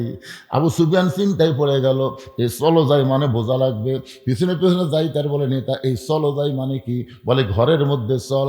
দরজা জানলা বন্ধ করে আবু জেহেল চিল্লায় বলতেছে, ওই আল্লাহর শপথ করে বলতেছি, আব্দুল্লাহর এতিম পোলা হলো আল্লাহর নবী। আবু সুফিয়ান বলতেছে, আল্লাহর নবী এটা যদি শপথ করে বলেন তাহলে ঘরের মধ্যে কেন? চলেন বেড়ে যাই, বাহিরে যায় বলবো। আবু জেহেল আবু সুফিয়ানের মুখটা চেপে ধরে বলতেছে, পাগল রে, জানি ঠিকই কিন্তু মানি না। ওরে যদি বিশ্ব নবী মানি, ওরে যদি আল্লাহর নবী মানি, তাহলে আমার এই ভুয়া নেতৃত্ব চলবি। আজও আবু জেহেলের যারা দল করে তারা কিন্তু বিশ্বাস করে বিশ্ব নবীর আদর্শের মতন কোন নেতার আদর্শ হবার পারে। সব মিছিল করে আমার নেতার চরিত্র ফুলের মতন পবিত্র। খোঁজরা দেখেন নামাজ পড়ে না এক ওয়াক্ত। আল্লাহর বান্দারা মাগরিবের 3 রাকাত নামাজের কথা আমি আপনাদের সামনে এখন বলবো ভাই। তার আগে এই মসজিদের জন্য উন্নয়ন কল্পে মাহফিল, আপনাদের কাছে একটু ব্যাগ যাবে, রুমাল যাবে, 10 টাকা 20 টাকা 50 টাকা 100 টাকা 500 টাকা 10 মিনিটের মধ্যে আপনারা দান করবেন। দান করার পরে আবার আপনাদের নিয়ে আলোচনা চলবে ইনশাআল্লাহ। আমাকে বলছে হুজুর ওয়াজের একটা মিডল পয়েন্টে, তো মিডল পয়েন্ট মানে কি? আমি যখন ওয়াজ শুরু করছি তখন থেকে এ পর্যন্ত প্রায় 1.5 ঘন্টার বেশি ওয়াজ করছি, 1 ঘন্টা 40 মিনিট। 1 ঘন্টা 40 মিনিট ওয়াজ করার পরে 10টা মিনিটের জন্যে আল্লাহর ঘর মসজিদের জন্য যদি আপনাদের কাছে হাত বাড়াই আর মানে চেঙ্গা দিয়ে লাভ দেওয়া উঠবেন না, উঠবেন না। কারণ যেখান থেকে বাড়ি যাওয়ার কোনোই গ্যারান্টি নাই, আপনি কিভাবে লাভ দিয়ে উঠবেন? আপনি কিছু দিবেন, মনে করবেন এটা আমার জীবনের শেষ দান, জীবনের শেষ দান মনে করে এই যুবকের আপনাদের কাছে যাবে, এই বাবা ব্যাগলা ভিতরে ঢোকো। পেজের উপরে কেউ যদি দিবার চান যে হুজুর আমি ব্যাগের মধ্যে দিব না, আমি আপনার হাতে 5,000 10,000 এমনকি 1,500 টাকা দিব, তাহলে এখানে নিয়ে আসবেন। সবাই তার সমান না, অনেক দানবীর আছেন যারা এখানে 5,000 টাকা দিবেন, 10,000 টাকা দিবেন, 1,000 টাকা দিবেন, 500 টাকা দিবেন, তারা ব্যাগের মধ্যে না দিয়ে একটু হাতে দিবেন। আসেন আল্লাহর বান্দারা আসেন, ঘড়ি ধরে মাত্র 10টা মিনিট আদায় করার পরে আমি আবার ইনশাল্লাহ আপনাদের কাছে চলে আসব। লাগাতার 3 জুম্মার শেষ কাতারে নামাজ পড়া লাগবে, মনে আছে না? ভুলে গেছেন? হ্যাঁ, মারাত্মক ওয়াজ, জুম্মার নামাজের ওয়াজ। ইজা নুদিয়া লিস-সালাতি মিন ইয়াউমিল জুমআ ফাসআউ ইলা যিকরিল্লাহ। এত গুরুত্ব দিয়ে যেই কোরআনে আয়াত নাজিল করে আল্লাহ বললেন, আর সেই নামাজের সবার শেষে এসে আগে যায়, এদের রেজাল্ট কি আমাদের জানার দরকার আছে না নাই? এই দরকার আছে না নাই? হ্যাঁ, এই জন্যে ধৈর্য নিয়ে বসেন। এই ব্যাগের মধ্যে দিচ্ছে কেন? মাহফিল কমিটির ছেলেরা কথা এখানে এখন আসো তো, খালি ব্যাগের টাকা তুললি হবি না, টেজের তোলা লাগবে না। এটা কিসের জন্য আদায় হচ্ছে? মাহফিলের জন্যে না মসজিদের জন্যে? তো মসজিদের জন্য। এই মসজিদে যারা, যে মসজিদের মাহফিল, এই মসজিদে যারা নামাজ পড়েন কারা কারা একটু হাত তোলেন তো দেখি। এই আপনার পাতুরিয়া, পূর্ব পাতুরিয়ার কারা কারা একটু হাত তোলেন? পূর্ব পাতুরিয়ার সরকার পাড়ার কারা কারা একটু হাত তোলেন তো ভাই। এই পাড়ার লোকই নাই।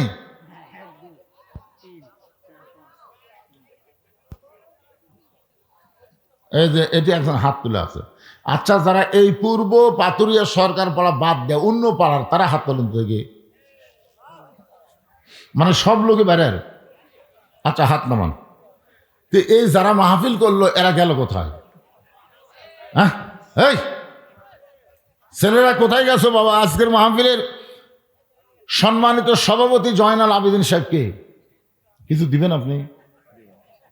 দেন, এখনই আদায় শেষ করে দিয়ে ওয়াজ করব। আজকের মাহফিলের সম্মানিত সহসভাপতি মাওলানা মামুনুর রশিদ উনি আছেন।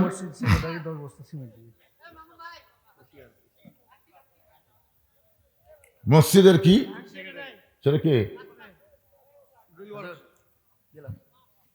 এই মসজিদের সেক্রেটারি সাহেব 10 বস্তা সিমেন্ট দান করবে,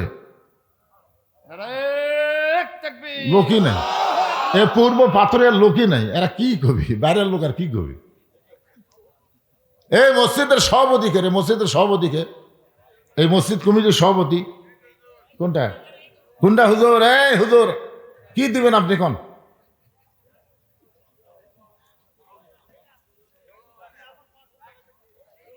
এখন 500, পরে কিছু দিবেন না?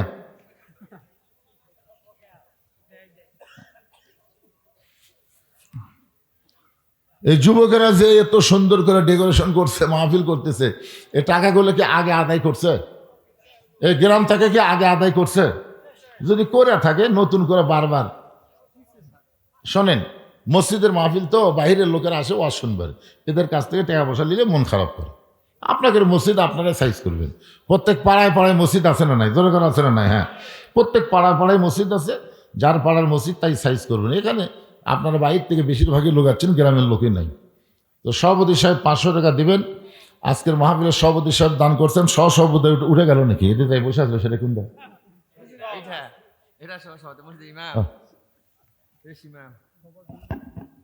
হ্যাঁ, জি জি জি, সেটা বুঝেছি। আদায় দেখলে বোঝা যায়।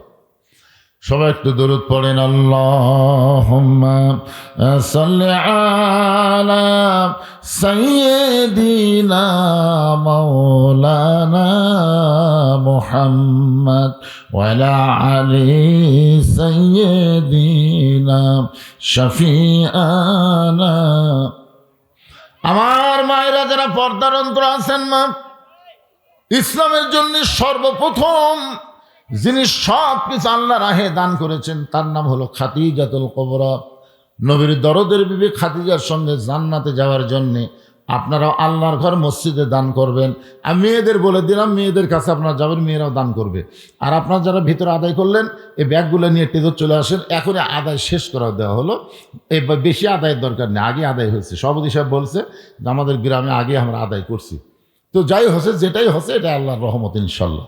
একটু জিকির করেন ভাইজান, জিকির করে আবার আলোচনা শুরু হবে। লা ইলাহা ইল্লাল্লাহ, জোরে লা ইলাহা।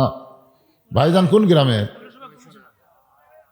সাবেক কমিশনের ভাই আমার 1000 টাকা দান করেছে। আল্লাহ তার দানকে কবুল করেন। আল্লাহ নেক নিয়ত নেক আশা পরাক, আল্লাহুম্মা আমিন। অনেক অতিথির নাম আছে, বিশেষ অতিথি, আমন্ত্রিত অতিথি, এগুলো অতিথিগুলো দিছে না, আসেইনি, ঠান্ডার ঠেলা। প্রথম জুম্মায় ওই বারান্দায় বসে দেখতেছে সর্বশেষে কে আছে। প্রথম জুম্মায় তাকে সর্বশেষে ওর বাপের ছোট ভাই চাচা আছে। আপনারা বাপের ছোট ভাই কি কন? প্রথম জুম্মায় দেখে চাচা শেষে আছে। এখন মনে মনে চিন্তা করে, আল্লাহ কাজ কামের ভেঙে চাচাই না হয় শেষে আছে, চাচা যেন আগে না যায়। খেয়াল করে দেখতেছে চাচাই আগে চলে গেছে। 3 জুম্মা, ধরে কোন কয় জুম্মা? দ্বিতীয় জুম্মায় দেখে চাচাই শেষে, চাচাই সবার আগে চলে গেল। এখন ফাইনাল জুম্মা, ওই মসজিদের মধ্যে ঢুকে বলতেছে, আল্লাহ দরকার হলে আরো 3 জুম্মা দেখবো, কিন্তু আজকে যেন চাচা শেষে না আসে। কেন? শয়তানকে দেখবার চাই। শয়তান যদি বাপের ভাই হয় তাহলে দেখতে কেমন লাগে। আল্লাহর কাছে বলতেছে, আল্লাহ চাচা যেন শেষে না আসে। কিন্তু ওই চাচাই সবার শেষে আছে। এখন বলতেছে, আল্লাহ আজকেই তো শেষ দিন, চাচা যেন সবার আগে না যায়। আল্লাহ যে কোনো একজন তুমি সবার আগে বের করবে, আমি আরো 3 দিন দেখবো, কিন্তু চাচা শয়তান হোক দেখবো না। কিন্তু যতই দোয়া করছে কাম হয়নি, ওই চাচাই সবার আগে বের হয়ে চলে গেছে। ওই একদিক দিয়ে খুশি, একদিক দিয়ে বেজার। খুশি হওয়ার কারণ হলো শয়তান পাওয়া গেল, মান্নত পুরা হবে। আর বেজার হওয়ার কারণ হলো চাচাই যে শয়তান হলো। নামাজ শেষ করার পরে ভাসতে চাচার বাড়িতে গেছে, গিয়ে বলে, চাচা আগামী সোমবার আমার বাড়িতে আপনার দাওয়াত দুপুর বেলায়। চাচা ছোট বাচ্চার মতন কান্দে। কান্দার কারণ হলো বর্তমান বেটার বইয়ের অত্যাচারে বেটার বাড়িতে খাওয়া হয় না, আর ভাস্তার বাড়ির চাচার দাওয়াত ভাগ্যের ব্যাপার। ধরে কোন কিসের ব্যাপার? বর্তমান বেটার বইয়ের অত্যাচারে বেটার বাড়িতেই খাওয়া হয় না। বলেন তো এরকম ছেলে আছে না নাই? এত ভালো ছেলে ছিল, সেই ছেলেটা বিয়ে করার পর এমন নষ্ট হয়ে গেল। এই নষ্ট হওয়ার পিছনে কিন্তু আপনার ছেলের বউ, মানে বেটার বউ। ধরে কোন কার বউ? আরে আপনি কি দেখে বিয়ে করেছেন? আপনি কি দেখে আপনার ছেলের বিয়ে করাইছেন? আপনি কি ডিমান্ড নিয়েছেন? আমাকে এক ছেলের বাপ বলতেছে, হুজুর আমি বড় আশা করছি আপনাকে একটু সাথে লিয়া আমার ছেলে বিয়ে করাবার চাই। তাই আমি বললাম, ভাই বরযাত্রী যারা বাপের কুপুত্র তারা, আমি যাব না। বলে না হুজুর, একটা আশা করছি হুজুর। তো যাই হোক, বারবার কান্নাকাটি করার পরে আমি যাওয়ার জন্য রাজি হলাম। তো যাওয়ার সময় একটা গাড়ি চলে যাচ্ছি, ওই আমার ছেলের বাপ মোবাইল করে বলতেছে মেয়ের বাপকে, সাইটে একটু মোবাইল করে বলতেছে, এই আমাদের সঙ্গে কিন্তু বড় একটা বক্তা যাচ্ছে, তোমরা একটু পর্দার ব্যবস্থা করো। কিসের ব্যবস্থা করো? পর্দার ব্যবস্থা করো, কারণ এই বক্তা যা দেখবি তাই কিন্তু অবগত করবি। এই কথা শুনে আমি শুনবার পেলাম, কিন্তু কিছু করলাম না। যাওয়ার পরে দেখি মাশাআল্লাহ সেই রকম পর্দা, মেয়ের এক সাইডে পুরুষের এক সাইডে, মাঝখানে পর্দা দিয়ে গলি করে দিছে। তো আমি এখন ছেলের বাপকে বলতেছি, ভালো জায়গাত বিয়ে করা চায়, ভালো জায়গাত, কি পর্দা বারে। আসলে জায়গাটা খুবই ভালো, আমার মনে হয় বংশও ভালো। সাইড থেকে একজন বলতেছে, হুজুর এ পর্দা আপনার জন্যে। যেই বলছে আমার জন্যে, তো মানে একদিক দিয়ে আমার খুবই খারাপ লাগলো। আমি কি এতই খারাপ যে আমার জন্য পর্দা? আমি কি বেপর্দা নারীদের দৌড়াতে ধরবো নাকি? তাহলে ওদের জন্য পর্দা না আমার জন্য পর্দা। আবার একসঙ্গে মনে করলাম আমি হলাম পুরুষ মানুষ, পুরুষ মানুষের জন্য পর্দা লাগবেই। ধরে কোন কথা ঠিক না? আলহামদুলিল্লাহ খুশি হলাম। যাক, কিছুক্ষণ পরে আমাদের বগুড়াতে নিয়ম আছে, বিয়ে করার আগে মেয়েকে কিছু ছেলের বাপ পরীক্ষা করে। আপনাকে এলাকাতে আছে তো? এরকম মেয়েকে নিয়ে আসলো, নিয়ে আসার পরে আমি বসে আছি, আমার সামনেই মেয়েকে প্রশ্ন করলো, মা তুমি কি আয়াতুল কুরসি জানো? আমি চিন্তা করলাম কোরআনের সবচাইতে বড় আয়াত, গুরুত্বপূর্ণ আয়াত, পারবি? এই চিন্তা করতে করতে মেয়েটা আয়াতুল কুরসি শুনাই দিল। সুবহানাল্লাহ খান। কিছুক্ষণ পরে এখন ছেলের বাপ বলতেছে, মা দোয়ায় কুনুত একটু বলো তো। আমি চিন্তা করলাম আমার মসজিদের অনেক মুসল্লি সূরা ইখলাস দিয়ে বেতের পড়ে, দোয়া কুনুত জানে না, হয়তো পারবি না। দেখি মেয়েটা দোয়া কুনুত পারলো। তারপরে ছেলের বাপ বলতেছে, মা সূরা হাসরের শেষ 3 আয়াত পড়ো তো। তো মেয়েটা যে হুয়াল্লাহুল্লাযী তাসবিহ হওয়ার কারণে আটকে গেছে, মানে একই হওয়ার কারণে আটকে গেছে। ছেলের বাপ খালি বলতে হচ্ছে না, ভালো করে কও। যতই ভালো করে কবার কয় ততই আটকে যায়। ছেলের বাপ বলতেছে, না হলো না। আমি তো হলো, হয়েছে, আয়াতুল কুরসি পারছে, দোয়ায়ে কুনুত পারছে, আর এটা পারবি না? যাও মা তুমি গোল্ডেন এ প্লাস ফার্স্ট যাও। মেয়েটা যখন গেছে তখন ছেলের বাপ বললাম যে আপনার ছেলে ক্লিয়ে আসেন। তখন আমাকে বলতে, হুজুর আপনি না আমাকে দলের লোক। আমি বললাম, পাগলা তোমাকে দলের মধ্যেই ছিলাম, কিন্তু যখন আমার বিচারকের আসনে বসায় মেয়েকে পরীক্ষা করলে তখন সিলেক্ট করা লাগবে না। কারণ এক পক্ষে বিচার করলে হবে না। ইন্নাল্লাহা ইয়ামুরুকুম আন তুআদ্দুল আমানাতি ইলা আহলিহা ওয়া ইযা হাকামতুম বাইনান নাস আন তাহকুমু বিল আদল। আল্লাহু আকবার। কিছুক্ষণ পর আনবেই না, জোর করে নিয়ে আসলো। আমি জিজ্ঞাসা করলাম, বাবা আয়াতুল কুরসি বলো তো। ছেলেটা বলতেছে, আয়াতুল কুরসি কি হুজুর? আমি ওর বাপের দিকে তাকাই আছে, বাপের দিকে তাকাই আছে, বাপ খালি। আর বাবুক বললাম, কে রে ভাই, মেয়েটা আয়াতুল কুরসি পারলো আর আপনার বেটা বলতেছে আয়াতুল কুরসি কি হুজুর? এখন আপনি কোন এটা কে? ছেলের বাপ বলতেছে, বেটা না হুজুর, এটা পাটা হুজুর, এটা পুরো পাটা হুজুর, সারাদিন খালি ওগড়ে বেড়ায় ঘরে, এই জন্যই তো বিয়ে করাচ্ছে হুজুর, বিয়ে করলে যদি ভালো হয়। ছেলের বাপ নিজেই বিয়ের অনুষ্ঠানে বলতেছে এটা বেটা না, এটা হলো পাটা। তা আপনাকে এলাকার ছেলেদের খবর কি ভাই জান? শোনেন, ডিমান্ড নেবেন না, মহারানা নগদ দিবেন। ডিমান্ড যদি না নিয়ে মহারানা নগদ দেন, আপনার বেটার বউ কোনোদিন বউ দরজাল হবে না, আপনার বেটার বউ বৌমা হয়ে যাবে। ধরে গণ ঠিক কিনা? বৌমা দেখবেন বাপ মায়ের চাইতে শ্বশুর শাশুড়িকে বেশি ভালোবাসবে। কিন্তু আপনি ডিমান্ড নিয়ে বেটারে বিয়ে করাইছেন, মহারানা এখন পর্যন্ত দেয়নি, এখন পর্যন্ত মহারানা দেয়নি, বাচ্চা কাচ্চা হয়ে গেছে। মহারানার খবর কি? দিমো হুজুর, কি হবে? আল্লাহ রাসূলের জামাতা হযরত আলী সবচাইতে গরিব মানুষ, সে আলীর মহরণা নগদ, জোরে কর সুবহানাল্লাহ। মহরণা বাকি তো আর কোনো কথাই নেই, কিন্তু আমাদের বাংলাদেশে নগদ মহরণা হয় না। একটু মনোযোগ দিয়ে শুনবেন। মুরব্বী কান্দার বলে, বর্তমানে বইয়ের অত্যাচারে বেটার বাড়িতে দাওয়াত হয় না, আর তুই চাচা হয়ে আমাকে দাওয়াত দিলি। ঠিক আছে বাবা, সোমবার দিন যাবো, কোনো টেনশন নাই। এখন স্বামী আসে বউ বলতেছে, তোমার বেটার আর কোনো টেনশন নাই, শয়তানক দাওয়াত দিয়াচ্ছি। বউ বলতেছে, শয়তানের সাইজ কিরকম? তুমি যে শয়তানক দাওয়াত দিলে তার সাইজ কিরকম? স্বামী বলতেছে, খবরদার, সোমবার দিন দুপুরবেলা শয়তান আসবে, তুই একটা কথা তার বলিস না। তুই কথা বললে শয়তান যদি না খায় ফেরত যায়, তোর বেটা কিন্তু বাঁচবি না। এমন শর্ত দেওয়া দিছে। এখন সোমবার দিন চাচা ভালো পোশাক পাতি পরে বের হয়েছে, রাস্তার মধ্যে মুরব্বীদের সঙ্গে দেখা হয়। মুরব্বীরা বলে, কোথায় যাবা? বলে, ভাসতে দাওয়াত দিছে। সমস্ত মুরব্বী বলে, বেটার বাড়িতে বাপের দাওয়াত হয় না, আর তুই ভাস্তার বাড়ির দাওয়াত পাইলি, তোর ভাগ্য ভালো। ওই বকত থাবা দেখে আমি হলাম সেই চাচা। এখন দরজা দিয়ে বলতেছে, আব্দুল্লাহ আমি চাচা দরজায়। বউ দৌড়ে গিয়ে স্বামীর কাছে বলতেছে, তুমি না কইলা শয়তান আসবে, কিন্তু যেভাবে ডাকতেছে মনে হয় তোমার বাপের ছোট ভাই। স্বামী আঙ্গুল তুলে বলতে, তো কইনি, চুপ। যদি বেটা বাঁচাবার চাস জবান যেন খুলিস না। যেই মাত্র চাচা বাড়ির মধ্যে আইছে, বাড়ির মধ্যে ঢুকেই বলে, বেটা আমি একটু দোয়া করবার চাই। আব্দুল্লাহ ভাস্তা বলে, দোয়া না, আগে খাওয়া। আগে খাওয়া দাওয়া করেন, তারপরে দোয়া। কারণ ভাস্তা জানে শয়তান যদি দোয়া করে দোয়া উল্টা হবে, এই জন্য আগে খাবার দেয়। আর বইয়ের কাছে বারবার বলতে যে, খবরদার কিছু বলিস না, এটাই শয়তান, এরে খাওয়াইলে মান্যত পুরা হবে। বউ বলতে যে, কেমনে শয়তান? বলে, পরে বলবো, আগে কামটা হয়ে যাক। খাওয়া দাওয়া যখন শেষ হয়ে গেছে, এমন সময় চাচা বলতেছে, বাবা আমি একটু দোয়া করি, এত টাকা খরচ করে তুই চাচারে খাওয়াইলি, আমি একটু দোয়া করি। ভাস্তা হাতে হাসি দিয়ে বলতে, শয়তানের দোয়ার দরকার নাই। চাচা বলে, শয়তান মানে? বলে, শয়তান মানে আমার হুজুর কইছে, আমার হুজুর কইছে জুমার দিনে সবার শেষে আগে যাবে। এই কাম যদি লাগাতার 3 জুম্মা করে, তাহলে সে শয়তান, তাকে এক সন্ধ্যা খাওয়ালি মান্যত পুরা হবে। কারণ বেটা হওয়ার পরে নিয়ত করছি, আল্লাহ আমি শয়তানকে এক সন্ধ্যা ভাত খাওয়াবো। কিন্তু শয়তান ক্ষুধা পাচ্ছে না, আপনি যে শয়তান, এটা হুজুর না করলে তো আমি বুঝতাম না। চাচা বলতে যে, কয় জুম্মার কথা কছে?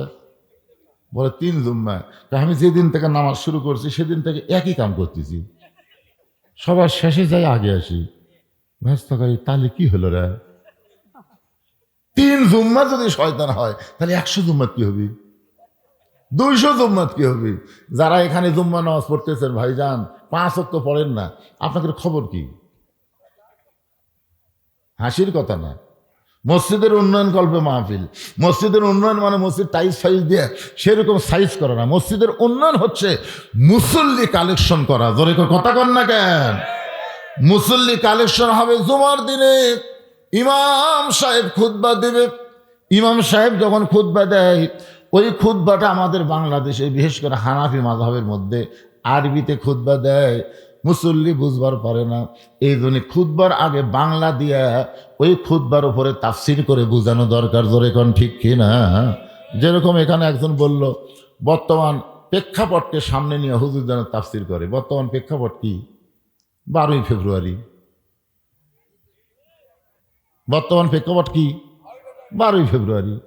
12ই ফেব্রুয়ারিতে হয়ে যাবে। আপনি কাক দিবেন?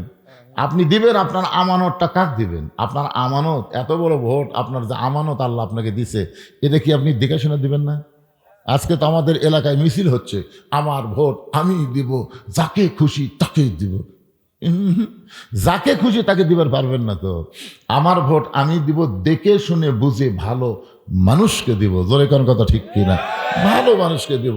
এই ভালো মানুষ যত ভালো কাজ করবে, ওই ভালো কাজ করার কারণে সবের একটা অংশ আল্লাহ আমার আমল নামার দিবে। আর খারাপ মানুষের দিবেন, উনি যত চুরি চামারি করবি, ওই আমল নামার মধ্যে পাপ ঢুকবি।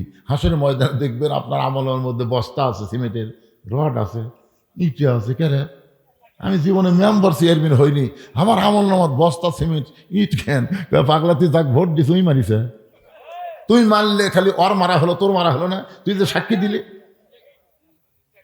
এই জন্য বর্তমান প্রেক্ষাপট হলো সামনে নির্বাচন, দেখে শোনা কাম সারা লাগবে। জোরে কোন কথা ঠিক কিনা? এই নির্বাচনটা যদি কোরআনের পক্ষে হয় তাহলে নামাজের জন্য কোনো ওয়াজ করা লাগবে না, নামাজ 5 ওয়াক্ত সংসদ থেকেই পাশ হয়ে যাবে। আল্লাহ কোরআনে বলেছেন আল্লাযীনা ইম্মাক্কান্নাহুম ফিল আরদ, মুসলমানের মধ্যে কাউকে যখন ক্ষমতা দেওয়া হবে তার 1 নম্বর দায়িত্ব হলো আকামুস সালাত, নামাজ কায়েম করো। বাদান একটু খেয়াল করবেন, ফাসাল্লি রাব্বিকা 1 নম্বর হলো নামাজ, ওয়ানহার 2 নম্বর কুরবানি। দুইটা আমল যারা করতে পারবে তারাই পান করবে হাউজে কাউসারের পানি। এখন আপনারা বলেন এই কুরবানি মানে গরু খাসি কুরবানি না, এই কুরবানির নাম হলো ওসমান হাদি। এই কুরবানির নাম কি? আকাশেতে লক্ষ তারা, একটা চাঁদের আলো, 1000 কোটি মানুষের চাইতে একজন ওসমান হাদি ভালো।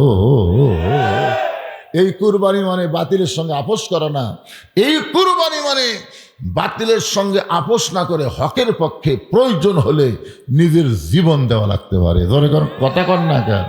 এই জন্য একটা গানও আছে, ইমানের দাবি যদি কুরবানি হয় সেই দাবি ঘরে বসে থাকা নয়।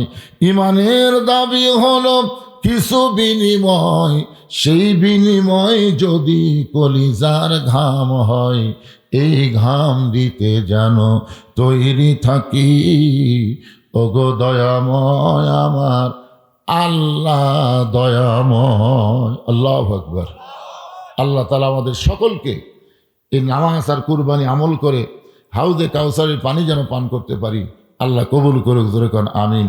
ইয়াকুব ইউসুফের যখন মিলন হলো ওই সময় বাপ এবং ছেলে মিলে 2-3 রাকাত নামাজ আদায় করলো। এই 3 রাকাত নামাজটা আল্লাহ মাগরিবের নামাজ হিসেবে আমাদের দিয়ে দিল। মাগরিবের নামাজ অল্প সময়ের মধ্যে জামাতের সঙ্গে আদায় করলে ইয়াকুব ইউসুফের সমপরিমাণ সওয়াব আল্লাহ আমাদেরকে দান করে দিবে। আল্লাহ। আমি আজকে আসলে শারীরিকভাবে আনফিট, অসুস্থ, সেটা আমার ওয়াজ শুনতে গিয়ে আপনারা বুঝতে পারতেছেন। মুখটা শুকে যাচ্ছে, আমি কথা বলতেই পারতেছি না। হঠাৎ হয়তো ডায়াবেটিসটা বেড়ে গেছে, যার কারণে মুখে আর কোনো রস নেই। তাও 2 ঘন্টা আপনাদের সামনে আলোচনা করলাম। বক্তা এবং শ্রোতা সবাইকে আমল করে ফজরের নামাজ আমরা যেন জামাতের সঙ্গে আদায় করতে পারি। আল্লাহ রাসূল বলেছেন ফজরের নামাজ জামাতে আদায় না করলে তার মধ্যে নেফাক এসে পড়বে। এই জন্য ফজর এবং এশার নামাজ আমরা জামাতে আদায় করব।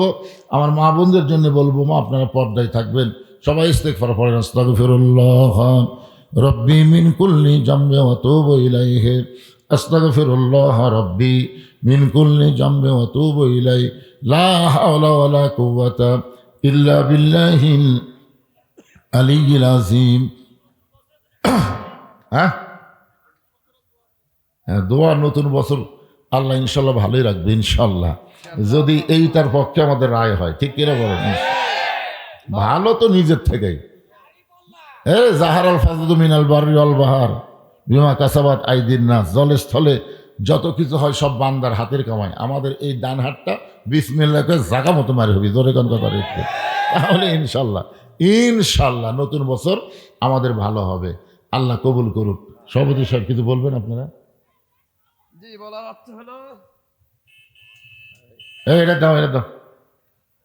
সম্মানিত উপস্থিতি, গভীর রাত পর্যন্ত কনকনে শীতকে উপেক্ষা করে আল্লাহর কোরআনের ভালোবাসায় আজকের মাহফিল সফলভাবে সমাপ্ত হলো। আমি স্মরণ করে দিই একটি হাদিস। আমরা জুমার 2য় খুতবা শুনি, জীবনের শুরু থেকে শুনছি, আস-সুলতানু জিল্লুল্লাহি ফিল আরদ। ইসলামের শাসন ব্যবস্থা, ইসলামী সরকার হলো পৃথিবীতে আল্লাহর ছায়া। সুবহানাল্লাহ। মান আহানা সুলতান আল্লাহ ফাকাদ আহানাহুল্লাহ। যারা আল্লাহর এই সরকারকে অপমান করবে, আল্লাহ তাদেরকে অপমান করবে। দীর্ঘ 15 বছর ইসলামের সরকার যারা চায়, সরকার যারা তৈরির জন্য আন্দোলন করে, সংগ্রাম করে, সেই সমস্ত নেতাদেরকে যারা ফাঁসি দিয়েছে, আল্লাহ তাদেরকে অপমান করে দেশতারা করেছে। সুতরাং এই খুতবা শুনলেই নয়, আগামী দিনে ইসলামের একটা সরকার লাগবে। আল্লাহ পাক বক্তা মহোদয়ের মুখ থেকে সেই ইঙ্গিতই আমরা পেয়েছি। সবাইকে আল্লাহ পাক তৌফিক দান করুন। আমরা ঘরে ফিরে যাব, দিক নির্দেশনা মাফিক আমাদের আগামী জীবন চালাবো। আল্লাহ পাক যেন সবাইকে তৌফিক দান করুন। আল্লাহ। অনেকে দান করেছে, মেয়েদের মধ্যেও দান করেছে। মাহফিলের ব্যাপারে দেশে বাহিরে যারাও দান করেছে সকলের জন্য প্রাণ খুলে দেওয়া হবে ইনশাল্লাহ। বিশেষ করে 3 বারের সাবেক প্রধানমন্ত্রী আপসীর নেত্রী, আজকে তার দাফন হয়েছে, তার জন্য দোয়া করবো আল্লাহ পাক তার কবরটাকে জান্নাতের উচ্চ মাকামে কবুল করুক, জোরে কোনা আমিন। সবার জন্য দোয়া হবে, হাত তুলে আল্লাহুম্মা আমিন। আল্লাহুম্মা আনতাস সালাম ওয়া মিনকাস সালাম তাবারাকতা ইয়া যাল জালালি ওয়াল ইকরাম। আয় আল্লাহ তাআলা, যোগ্যতম সভাপতি সহসভাপতির মাধ্যমে আজকের যুবকদের আঞ্জাম দেওয়া তাফসীরুল কোরআন মাহফিলে তীব্র শীতের ভিতরে আখিরি মোনাজাতে রহমতের দরজায় আমি গুনাহগার দুখানা হাত তুলেছি। আল্লাহ মেহেরবানি করে আজকের মাহফিল আমাদের সকলের হেদায়েতের জন্যে, নাজাতের জন্যে, জান্নাতের জন্যে কবুল করো। এই মাহফিলের শুরু থেকে শেষ পর্যন্ত যত আলোচনা হয়েছে আল্লাহ, এর মধ্যে যদি ত্রুটি হয়, ভুল হয়, মাফ করে দাও। এর যা হাদিয়া মঞ্জুর করো সোনার মদিনায় নবী পাকের রওজা মোবারকে আল্লাহ কবুল করে নাও। তামাম আম্বিয়াই কেরাম, আসহাবে কেরাম, তাবিনী কেরাম, তাবা তাবিনী কেরাম, তামাম পৃথিবীর মাটির নিচে যত মুমিন মুমিনা শুয়ে আছে আল্লাহ, সকল আর ওয়াফরে হাদিয়া কবুল করো।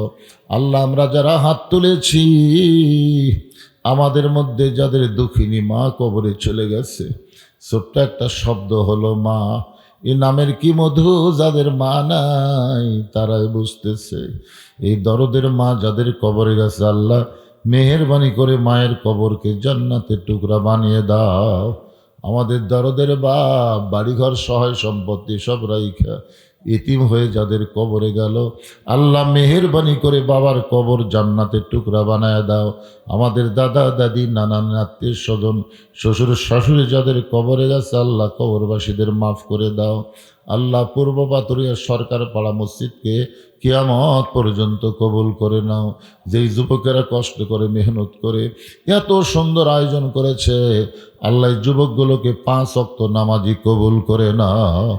আল্লাহ যেই কোরআন শুনলে কলিজা ভরে যায়, সেই কোরআন যে কত সুন্দর, বাংলার মুসলমানকে একটা বারের জন্য হলো কোরআনের শাসন দেখার তৌফিক দিয়ে দাও।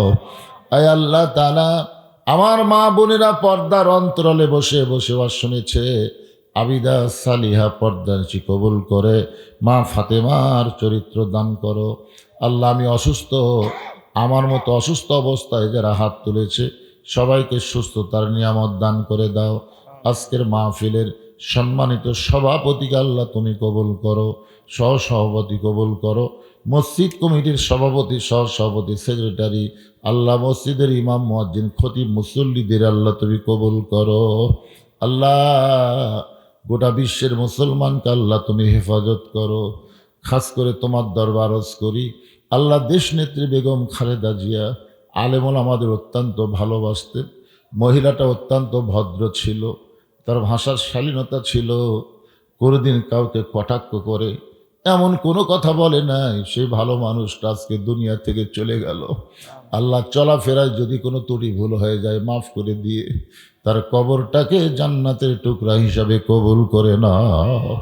আল্লাহ তার স্বামী শহীদ প্রেসিডেন্ট জিয়াউর রহমান, আল্লাহ তাকে হত্যা করা হলো চিটাগাংয়ের সার্কিট হাউসে, তার ব্রিফকেস খুলে পাওয়া গেল জায়নামাজ আর কোরআন। আল্লাহ স্বামীর পাশে আছে, স্ত্রী সমাহিত হলো। আল্লাহ দুইটা কবরকেই তুমি জান্নাতের টুকরা কবুল করে নাও। আল্লাহ সংসপ্ত পরিবারের প্রতি রহমত বরকতের দরজা করে দাও, ধৈর্য ধারণ করার তৌফিক দিয়ে দাও। মাবুদ একটা বছর আমাদের মাঝ থেকে বিদায় হয়ে চলে গেছে আল্লাহ, 25 সাল কি করেছি আল্লাহ আমরা জানি না। ভালোর চাইতে হয়তো মন্দই বেশি করে ফেলেছি। মোনাজাতের মাধ্যমে তোমার কাছে তওবা করতেছি আল্লাহ। আল্লাহ যে বছরটা চলে যাচ্ছে বিদায় হয়ে যত পাপ করেছি আল্লাহ মাফ করে দাও। 26 সাল ইমানের সাথে ইজ্জতের সাথে আমলের জিন্দেগি যেন কবুল হয়, কবুল করে নাও আল্লাহ। 26 সালে বাংলাদেশে আল্লাহ তোমার কোরআনের বিজয় আমরা দেখতে চাই, এমন তৌফিক আমাদেরকে দান করে দাও।